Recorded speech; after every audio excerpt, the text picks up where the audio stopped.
Let's learn today how we add on abacus on the ones place.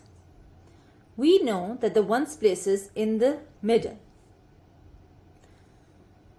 Let's see how we add with the help of an example. 1 plus 1 more. So in order to add, we bring the desired beads and make them touch the bar. The answer is 2. Let's have a look at another example. 3. Make 3 on the abacus by bringing the beads up and touching the divider bar. Add 1 more. Answer is 4. Plus 2 more. Answer is 4.